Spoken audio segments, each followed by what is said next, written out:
So this video is going to show you how to ensure that students go to the lab because we're going to turn on Respondus Lockdown Browser.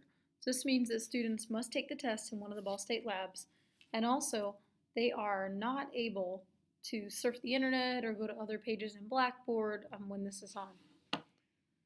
So in our last video, we made a test and we deployed it. Now we're going to come on down here to Course Tools, and maybe your Course Tool menu will be collapsed. Go ahead and expand it.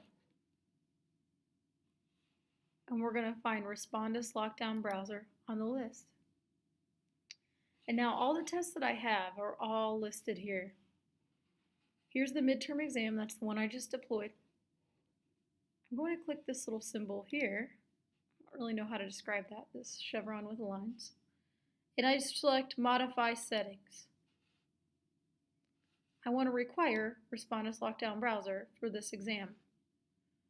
As far as password settings, this would be an additional password you would give students that they'd need to use to log into Lockdown Browser. I don't really recommend doing that because they can't have any materials with them in the lab, so they'll have to remember the password. If they forget it, they can't get to their email because it's Lockdown Browser. It's just a real big headache. So generally, I would avoid setting a password.